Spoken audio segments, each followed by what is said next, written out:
Selamat pagi semuanya. Perkenalkan, nama saya Lucy Angela dan saya berasal dari kampus Universitas Samudra Langsa dan saya dari prodi PGSD semester 6. Nah, jadi saya mau menjelaskan tentang pendidikan inklusif. Nah, pendidikan inklusif yaitu layanan pendidikan anak berkebutuhan khusus yang dididik bersama dengan anak biasa atau dikatakan dengan anak normal. Jadi, kali ini kita akan menjelaskan tentang jenis-jenis ABK. Nah,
ABK.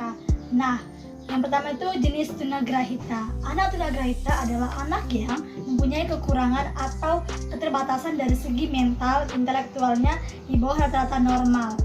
Jadi sehingga mengalami kesulitan dalam tugas-tugas akademik, komunikasi maupun sosial, dan karena memerlukan layanan pendidikan khusus. Nah, sekarang kita masuk jenis tunanetra. Nah, jenis tunanetra adalah seseorang yang memiliki hambatan dalam penglihatan, tidak berfungsi indera penglihatannya. Nah, jenis tunarungu. Nah, ketunarunguan dibedakan menjadi dua kategori, yaitu tuli dan kurang dengar. Nah, yang pertama adalah tuli. Tuli mereka yang di indera pendengarnya mengalami kerusakan dalam taraf berat.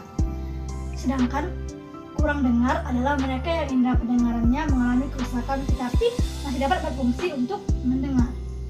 Nah, jadi kita masuk jenis tunalaras. Nah, tunalaras adalah individu yang mengalami hambatan dalam mengendalikan emosi dan kontrol sosialnya. Nah, jadi sekarang masuk jenis tunadaksa.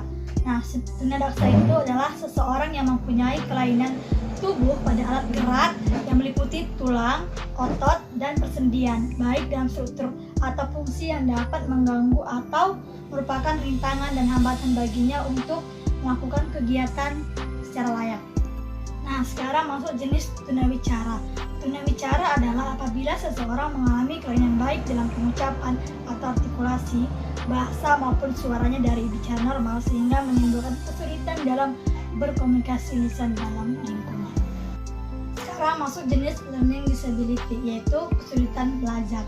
Nah, kesulitan belajar merupakan beragam gangguan menyimak, berbicara, membaca, menulis, dan berhitung karena faktor internal individu itu sendiri. Jenis hiperaktif merupakan suatu gangguan perkembangan yang mengakibatkan ketidakmampuan mengatur perilaku khususnya untuk mengantisipasi tindakan dan keputusan masa depan. Nah, sekarang masuk jenis autisme. Autisme berarti suatu paham yang tertarik hanya pada dunianya sendiri. Nah, autisme adalah gangguan perkembangan yang mencakup bidang komunikasi, interaksi, dan perilaku. Jenis berbakat. Nah, secara konvensional, anak berbakat adalah mereka yang tingkat inteligensinya jauh di atas rata-rata anggota kelompoknya, yaitu IQ-nya 120 ke atas. Nah, jadi tadi itulah jenis-jenis ABK atau disebut anak berkebutuhan khusus. Nah, jadi saya mau kayak gitu ya. Nah, kita di masyarakat ini peduli dengan anak ABK. Karena apa? Karena juga butuh ABK itu kita kembangkan bakat mereka. Bukan hanya kita diamkan seperti itu. Nah, ayo jadi mari semua kita masyarakat membantu pendidikan anak yang berkebutuhan khusus tadi. Nah, jadi semua itu tergantung kita. Kenapa? Karena kita harus juga menolong dia, karena dia butuh kita, butuh pendamping. Jadi mari kita dukung anak-anak ABK di masyarakat kita. Karena jangan lihat fisik-fisik mereka, tapi bantu mereka. Dan anggaplah kekurangan mereka itu menjadi kelebihan mereka. Mari kita bantu anak-anak kita.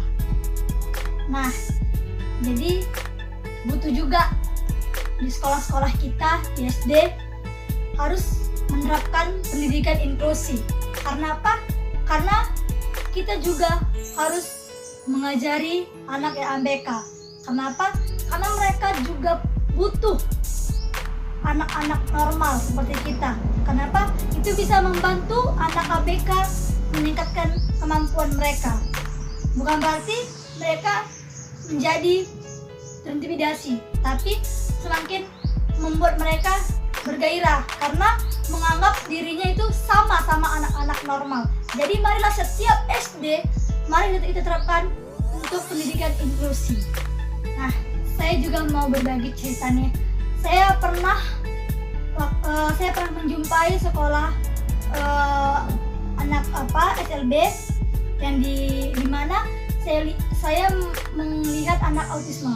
Nah, di situ benar-benar saya sangat sedih kayak gitu ya. Karena apa?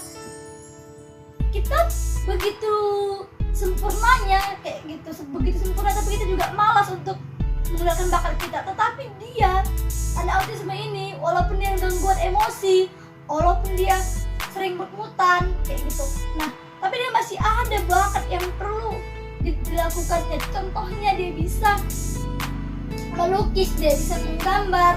Nah, tetapi memang waktu saya lihat itu, memang anak autisme itu ada saya lihat dia memang nggak bisa mengendalikan dirinya. Di mana saatnya jam pulang dia harus pulang, di mana saatnya dia lapar dia akan makan, di mana saatnya dia mau tidur dia akan tidur. Nah, jadi dia itu kita harus yang mengikutinya, bukan dia mengikuti kita. Nah, tapi pentingnya kita memberitahu bahwasanya kita ajari dengan lembut, dengan kasih, sabar. Karena memang anak autisme yang saya lihat benar-benar dia tuh butuh kasih sayang. Kenapa? Karena dia suka memberontak seperti itu. Jadi waktu saya datang ke situ, saya meneliti itu. Nah, jadi anak itu dia sempat dia memukul saya kayak gitu.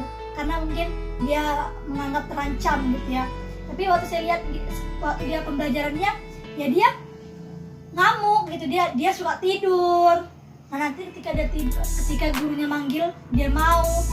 Nah, jadi anak itu memang seperti itu. Anak itu semua gangguannya memang sungguh-sungguh dia nggak bisa mengendalikannya. Dia bisa memukul kita kayak gitu ya. Tapi gurunya memang harus benar-benar lebih cerdik di situ. Aku suka sih gurunya di situ cara mengajarinya. Dia mengajarinya dengan tegas kayak gitu ya. Nah, jadi itulah sekian dan terima kasih saya ucapkan. Jadi yang saya dapat kesimpulan di sini, marilah peduli dengan anak berkebutuhan khusus seperti itu. Peduli dengan dia, rangkul dia. Jangan biarkan anak ABK tersendiri, jangan pisahkan dia. Tapi mari kita bentuk kekreatifan dia, apa yang dia dapat, apa yang dia bisa, mari kita bentuk, mari kita terapkan, mari kita bantu dia menjadi anak-anak yang berguna seperti itu. Sekian dan terima kasih dari saya undur diri. Selamat pagi.